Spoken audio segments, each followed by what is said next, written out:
tenho consciência das minhas crenças, eu não vou ter consciência de muitos dos meus comportamentos e atitudes. Então é da máxima importância esse tema, onde você trouxe de uma maneira tão bela a questão do espelho e dos pedaços do espelho que no fim refletem todos eles esse mesmo espelho. Como é que você vê quando a pessoa vive numa inconsciência? Ela vive, mas não tem consciência das crenças, isso refletindo no comportamento, Raul? Quando nós vivemos uma crença não refletida, ela não nos alimenta, ela não nos nutre. Então nós vemos as pessoas que seguem determinada religião, ou crença, ou culto, o que for, mas estão sempre pendentes das ocorrências. A enfermidade as atormenta, a morte as desespera, os conflitos sociais, a pobreza, as coisas enlouquecem.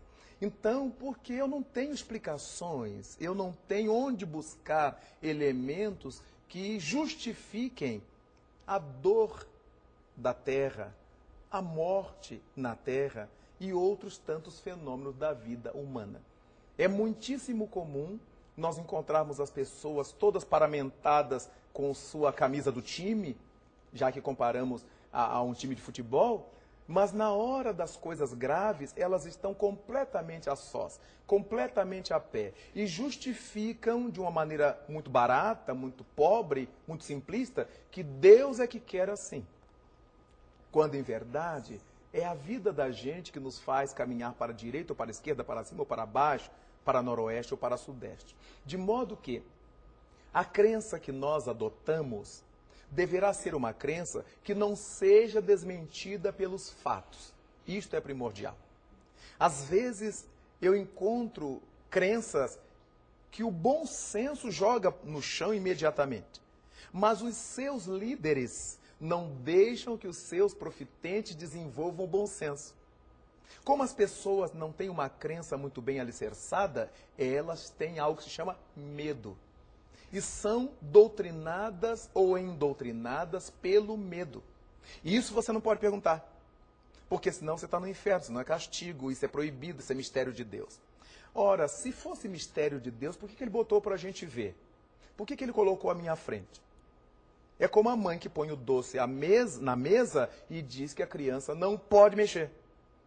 Então ela traga na hora que puder mexer. Então é importante que esses dados cheguem para nós.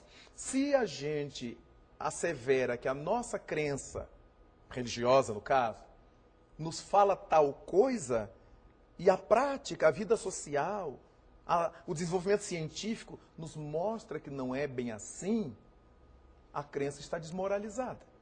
Por isso Allan Kardec disse no livro A Gênese, que o mundo tem necessidade de uma religião que seja científica e de uma ciência que seja religiosa. Uma religião que seja científica não significa que ela terá que ir para o laboratório e os médiuns espetados e os religiosos espetados para testar alguma coisa. Uma coisa científica é que nos leva a pensar, a problematizar. Uma questão só se torna científica quando ela pode ser questionada, quando ela pode ser desmentida, quando ela pode ser pesquisada, quando ela é problematizada.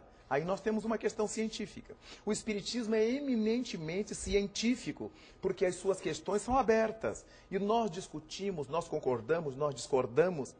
O pensamento científico é isto. Todas as crenças de respostas fechadas, isto é assim porque é, e não nos permitem pensar, é uma crença irracional. E eu fico fanático, porque eu estou acreditando em alguma coisa que eu não entendo. Sempre que eu creio numa coisa que eu não entendo, eu me fanatizo. O fanatismo é um bloqueio do raciocínio. Então todo mundo tem que pensar como eu, todo mundo tem que crer como eu, todo mundo tem que aceitar como eu. Senão eu o mato, senão eu o destruo. Ele é o diferente na população em que eu vivo. No Espiritismo, não. Nós pensamos desse jeito. E admitimos que todas as pessoas têm o direito de pensar como bem lhes apraz, ou conforme seu grau de discernimento, seu grau evolutivo, intelecto, moral, social, etc. De maneira que é muitíssimo importante que nós, ao escolhermos uma crença, escolhamos uma crença que nos satisfaça intelectualmente, moralmente, espiritualmente, que nos alimente. Senão, teremos a fé cega, como alinhavava Allan Kardec, quando ele propunha a fé consciente, a fé inabalável, aquela que pode encarar a razão em qualquer época da humanidade. Raul, eu falei no primeiro bloco do teu trabalho, né? Falei que você é do Rio de Janeiro, que você... E aí eu gostaria de saber um pouco, então, um pouco de história, da tua crença. Como é que você se vinculou ao Espiritismo? Como é que aconteceu isso com você? Cheguei ao Espiritismo depois de uma trajetória na Igreja Católica, quando eu era presidente da Cruzada Eucarística da paróquia onde participava.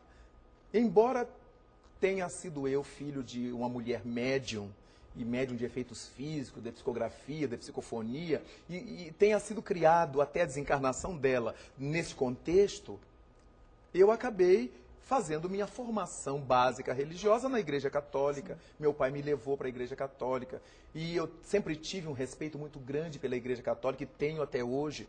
Só que chegou um ponto que as coisas que eu sentia, eu não obtinha as respostas cabíveis que me atendessem a essa fome da alma, porque eu conversava muito com o sacerdote que me atendia, muito querido, e perguntava para ele esses seres que eu vejo, essas coisas que eu sinto, e ele me afirmava que era um demônio.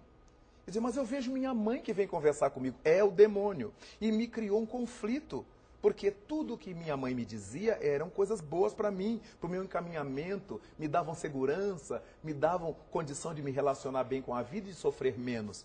E ele dizia que era o Satanás. E me orientou para que eu lesse a Bíblia. Dos 14 aos 16 anos, eu li a Bíblia 5 vezes de ponta cabeça. Cheguei a memorizar textos e os demônios continuavam aparecendo. Sim. Depois, o meu sacerdote me orientou que eu deveria escrever o credo numa lauda de papel ao maço, e quando eu visse algum desses seres, eu enrolava essa folha, queimava e fazia cruzes pela casa. Como um adolescente bem neurótico, eu escrevi 500 páginas. Comprei uma resma de papel, porque eu via toda hora, e quase pus fogo na casa, queimando aquelas resmas de papel escrita. Daí, então, conversando com um amigo de minha infância, que agora era tão adolescente como eu falei para ele daquele conflito que eu vivia. E ele me informou que frequentava um grupo de jovens espíritas. Se eu gostaria de ir lá, porque lá no seu grupo, aquelas coisas que eu falava tinham o nome de mediunidade. Foi quando eu visitei pela primeira vez, em 1967, um grupo espírita na minha cidade, levado por esse amigo, hoje no além, e descobri ali o que era que eu buscava. Eu que tinha medo de coisas que falavam de espiritismo, pelas imagens que me eram passadas, encontrei um grupo de jovens como eu, queimados de praia, alegres, conversadores, estudando as coisas da vida eterna. E nesse primeiro dia que eu conheci um centro espírita e, conseguintemente, as primeiras noções de espiritismo, eu fiz a minha primeira exposição, porque a evangelizadora me perguntou o que eu sabia do tema tratado naquela tarde. E como eu tinha lido a Bíblia 5 vezes, o tema da tarde era a primeira revelação de Deus ao Ocidente, que era Moisés. Eu só sabia de Moisés. Então, durante 20 minutos eu falei quase que em transe, sem respirar, com a boca ressecada. 20 minutos se passaram sem que eu notasse. E aí, naquele dia, eu me tornei espírita. E nunca mais vivi os problemas, os conflitos daquelas visões que eu passei a entender. Depois disso tudo, a vida transcorreu entre as lutas necessárias para o meu crescimento.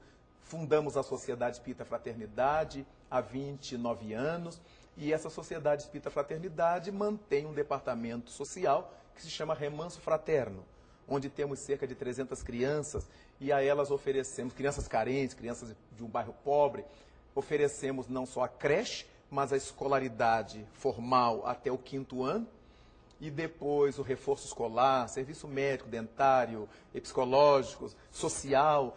Procuramos formar em torno da criança um leque de valorização para que a família possa trabalhar enquanto nós cuidamos dos seus filhos. E o nosso projeto, a nossa meta, a nossa missão é levantar a família para dar à sociedade uma estrutura melhor no futuro.